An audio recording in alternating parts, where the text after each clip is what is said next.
We are going to live in this house as a family. You should be grateful, you know? My mother-in-law said, looking down at me with a gentle smile. How rude she is. She said that despite the fact that my mother had passed away from illness not long ago, it was certainly unpleasant to hear my mother-in-law, with whom I had no connection, cheerfully talk about renovating the house. She came suddenly, even though the funeral hadn't taken place yet, without offering a single word of condolence. Instead, there she was, talking happily about living with her son, ignoring me as I was consumed by tears. It seems to her the family only includes her son, and I am like an outsider. She waved her hand at me as if she was shooing away a pest. I'm saying we'll live as a family. Did you think a daughter-in-law with no blood relation would be treated as family? My name is Tracy, and I'm 30 years old. I have an older brother I respect, who is 5 years older than me.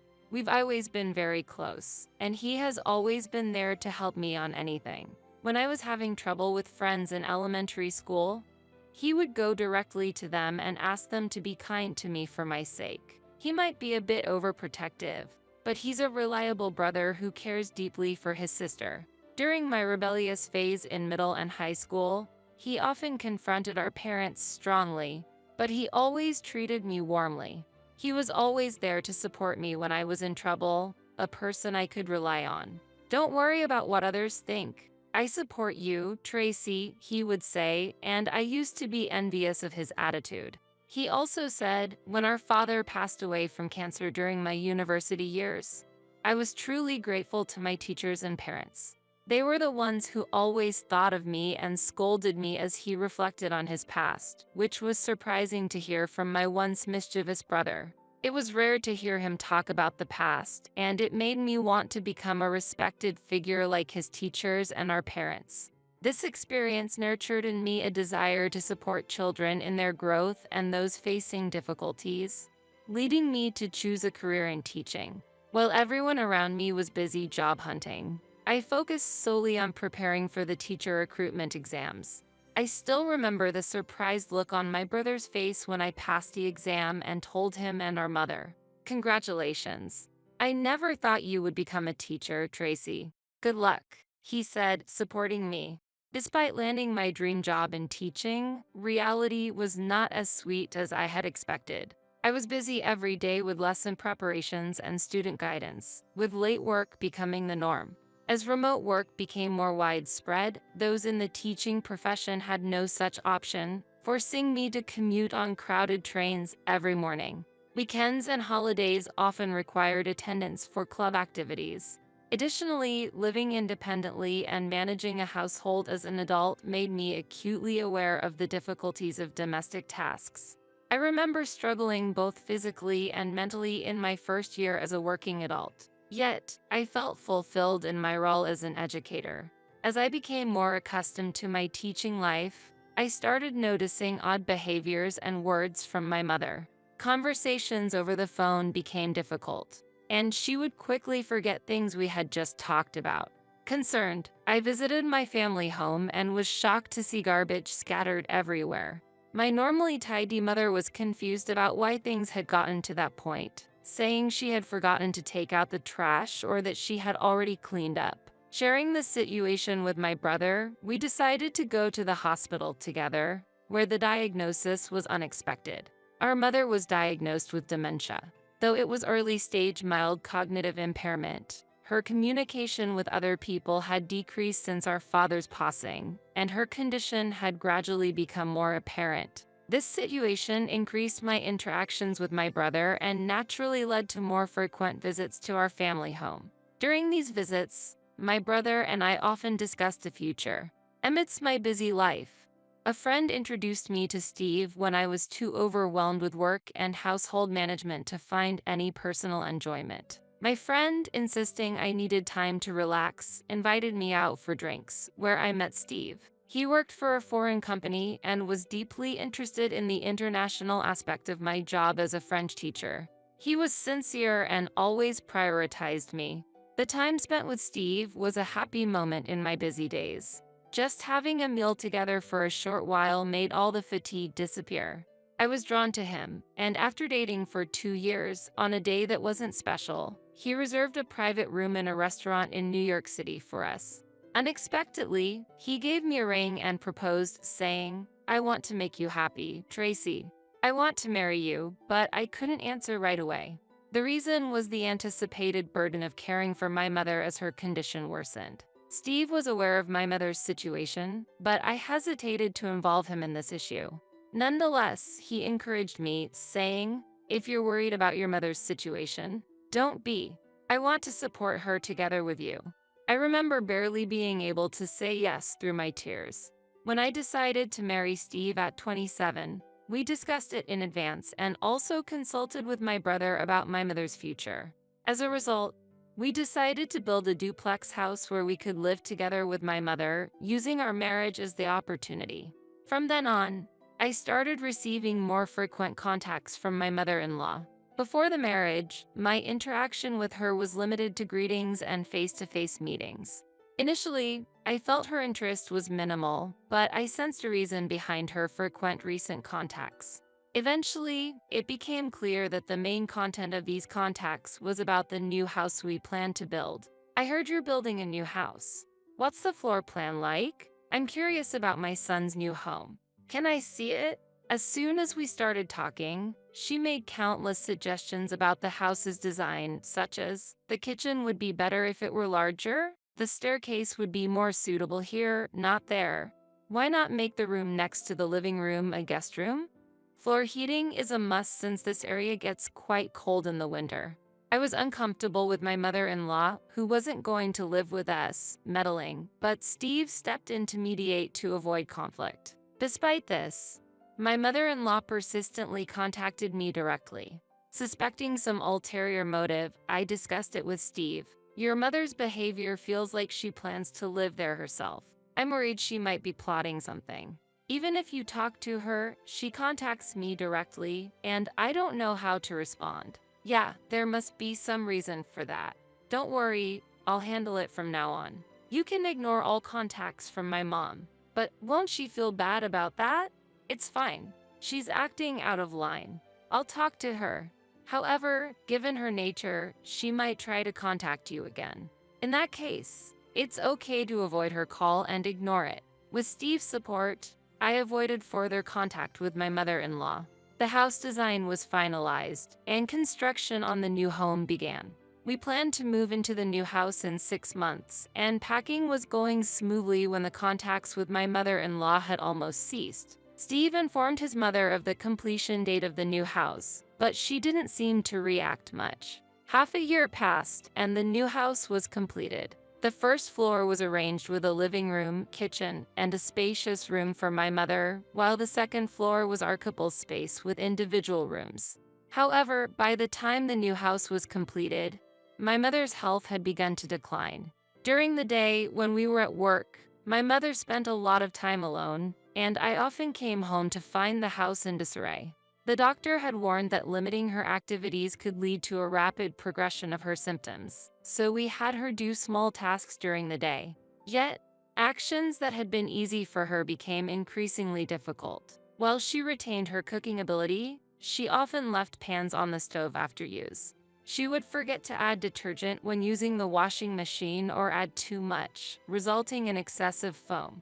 Despite having the newspaper right beside her, she would complain, "The newspaper didn't come today," until the evening. The challenges posed by my mother's condition were countless, and my brother and I decided to use daycare services during the day. At first, my mother was confused by the unfamiliar environment, but having companions during the day gradually made her smile more. When she came home, she would talk about making paper crafts or participating in events at the children's center. My mother gradually adapted to this new routine, and her condition seemed to temporarily stabilize, but it didn't last long. Just 2 years later, my mother seemed to have caught an off-season cold, but ultimately, she passed away from pneumonia. Just maintaining daily life seemed to deplete her strength, and she couldn't eat properly due to a lack of appetite, leading to a weakened immune system. I couldn't stop crying and couldn't recover from the sudden event. Yet, Administrative tasks such as contacting the city hall, notifying relatives, and arranging funeral services piled up and waited for no one. As I began to prepare for the funeral, my mother-in-law arrived with a lot of luggage. Seeing her ready to stay over, I was grateful she came to help with the funeral preparations and welcomed her, saying, "Thank you so much for coming during this busy time. Please come in." However, as soon as she stepped inside, she made an unexpected statement. "I will live in this house." Surprised and at a loss for words, I couldn't make a rebuttal when she said, "If you don't like it, you can leave. Steve and I will live here." She said that without a word of condolence. I was utterly confused by her sudden, self-centered declaration. Ignoring my bewilderment, my mother-in-law continued, "I've waited 2 years, and finally, I can live here. How about it? Is the floor plan to my liking?" As she began to walk around the house. At that moment, I understood why she had been contacting us so frequently before. Perhaps she had always intended to move into the home we built. She tried to change the floor plan to her liking and believed that I should receive her instructions rather than Steve, which might explain her persistent contacts. She seemed to have rushed over after hearing about my mother's death from Steve. That's when the shocked Steve said, "Mom, didn't you know? The owner of this house isn't me. It was Tracy's mother." What? Moreover, when Tracy's mother passed away, the heir would be Tracy's brother. What does that mean? My mother-in-law, glaring at me, said, "The homeowner should be the husband. Steve earns more, and your salary couldn't possibly cover the mortgage. You must be relying entirely on Steve's earnings. This house might as well be Steve's." Really, what an incomprehensible daughter-in-law and her family. "What do you think, Steve?" Steve tried to explain. "No, Mom. Listen, it's okay, Steve. Let me explain," I interjected. My mother-in-law turned her sharp gaze from Steve to me and challenged, "What are you trying to say?" "The mortgage is being paid by my brother and me. I cover the payments with my income, and I have never taken money from Steve. Is that true, Steve?" "Yes, it's true." I continued, "When we built this house, we decided it would eventually go to my brother. Now that my mother has passed away, the home will be for my brother, his wife, and her parents to live in," I explained calmly. My mother-in-law was stunned and speechless, but unable to accept the arrangement. She said, "I can't accept that. After living with and caring for your parents, it's natural that it would be my turn next. I've been waiting for this day. This is too unreasonable. You know, I have a lawyer acquaintance. I'll talk to him and proceed with renouncing the inheritance." Of course, we had no intention of doing so, but my mother-in-law was clearly agitated. "My brother will be arriving soon, so let's discuss this again when he's here. I will express my opinion directly to your brother and ask for his renunciation. I'm the type to speak my mind, so my position won't change even when your brother arrives." After this statement, my mother-in-law waited in the living room until my brother arrived. Steve, while confused, repeatedly apologized to me. "Don't worry. It seems she won't be convinced by just my word, so let's talk again with my mother when my brother arrives." Meanwhile, my mother-in-law was on the phone with a lawyer she knew, moving forward with the discussion on renouncing the inheritance. Regarding the renunciation of inheritance, yes, I believe the person in question will agree. Yes, please prepare the necessary documents if there's progress. My mother-in-law spoke politely on the phone. About an hour later, the sound of a car parking outside was heard.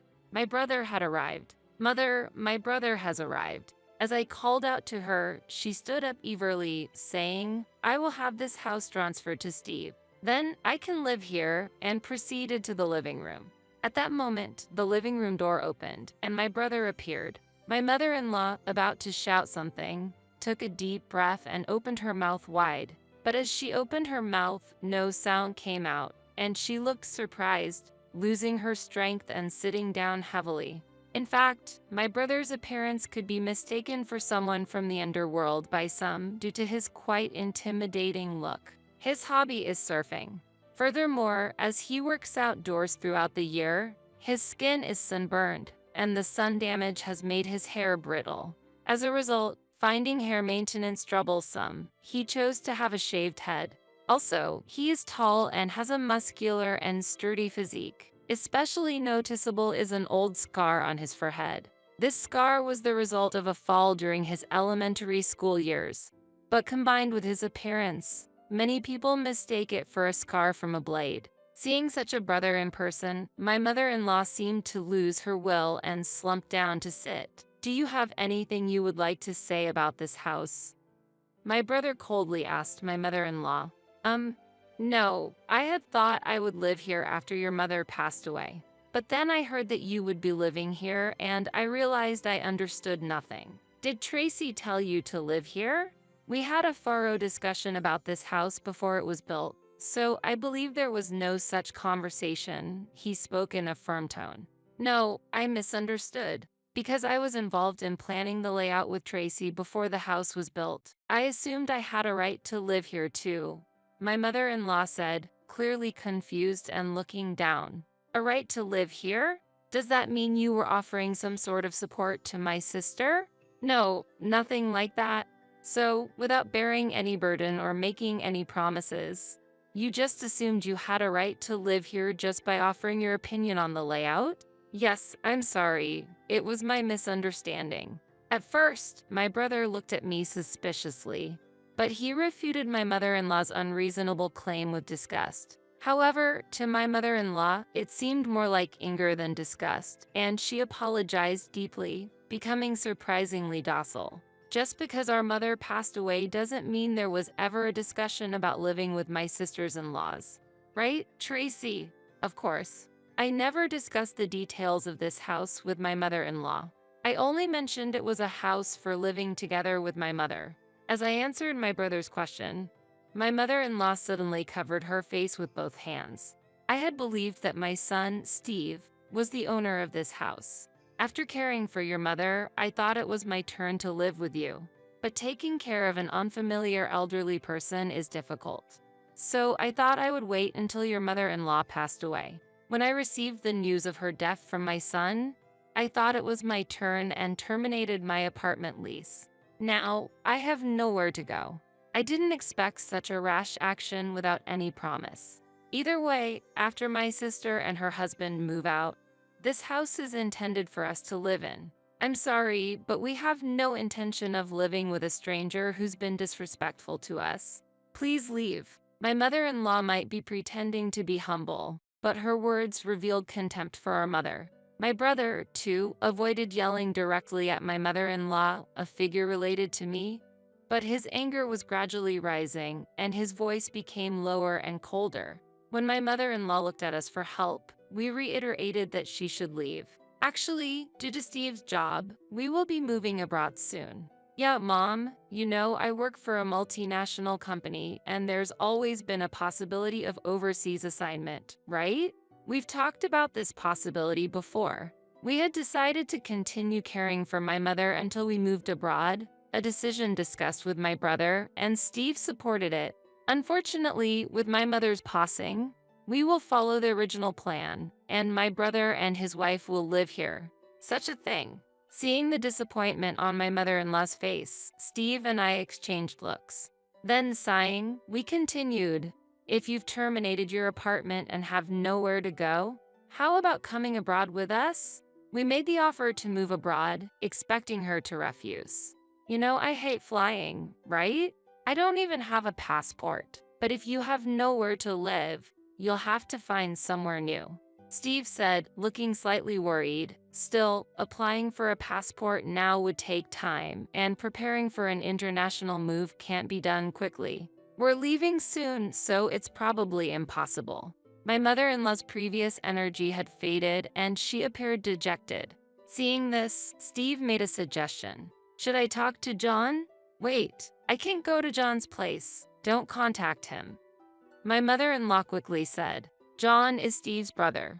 My mother-in-law was eager to live in our house, but adamantly refused to live with Steve's brother, John. But if you have nowhere else to live, what choice do you have? What do you think? As Steve spoke, my mother-in-law, unable to argue, looked down, then suddenly looked up and said, Then, can you just give me money? I absolutely refuse to live with that daughter-in-law. Steve sighed in exasperation as he began to make a phone call. My mother-in-law shrieked, trying to snatch the phone away, but as soon as the call connected, she backed off. It seemed that John's wife had agreed to take my mother-in-law in. Afterward, we hurried to proceed with the funeral preparations and other necessary arrangements, leaving the rest to that side of the family. When my brother and I returned to the living room after finishing our conversation, my mother-in-law was silently sitting on a chair, apparently displeased with the idea of going to John's house. Now we can finally start preparing for the funeral. We still have a little time, so let's get the preparations going and wait, Steve suggested. Agreeing with his proposal, the three of us started listing what needed to be done. An hour passed, and when the doorbell rang, it was John's wife standing at the door. "Hi there." She had the appearance of a typical gal from a bygone era, dressed in eye-catching clothes, wearing a top with a deeply open neckline that day. She's straightforward with her opinions and, despite her casual appearance, dislikes in fairness, being both direct and friendly. It seemed she would get along well with my brother. However, my mother-in-law harbored a dislike for her. "My condolences for your loss." I rushed over, "So please excuse my attire," she said politely, which surprised me a bit. However, as soon as John's wife was led into the living room and saw my mother-in-law, she changed her demeanor and said, "Oh, come on, Grandma, cut it out already.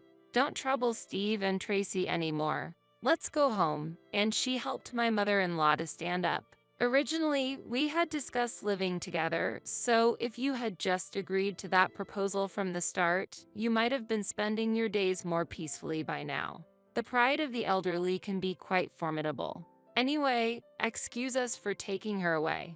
We've caused you enough trouble for today.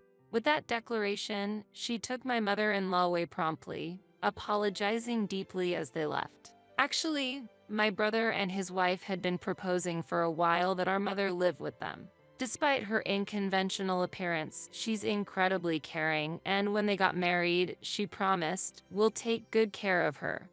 However, our mother refused to live with her, choosing to live alone consistently. "She's really got a unique personality," Steve said, reflecting on this with a bittersweet smile. "There's goodness at her core, and my brother is also reliable, so it's likely that our mother will find stability in her new home with them."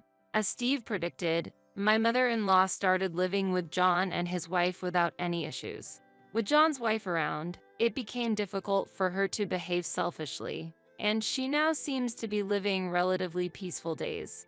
Perhaps this somewhat strict environment suits her. She's always complaining, but she never actually tries to do anything on her own and doesn't seem to want to live by herself. "She just likes to grumble," Steve said, watching his mother's behavior with a resigned chuckle. "The house we built is now inhabited by John and his wife, according to the plan we had set. It has become a warm space that deepens family bonds, with John's wife's parents recently joining the household, starting a multi-generational living arrangement. As agreed upon from the beginning, the mortgage is now shared between John and his wife's parents. I am currently in Paris, France, where my husband, Steve, was assigned for work. Initially, there was some apprehension about living in an unfamiliar land. Fortunately, my proficiency in French proved to be a blessing, allowing me to quickly adapt and integrate into the local community. Leveraging my experience as a French teacher in the US, I've taken up teaching English in France. The work environment here differs from the US, with reasonable working hours that allow for personal time. With guaranteed weekends off, Steve and I now enjoy much more time together, experiencing new stimuli every day and leading a more relaxed life. Thus, we are spending our days meaningfully in a different environment from the US, learning and enjoying life in a new land.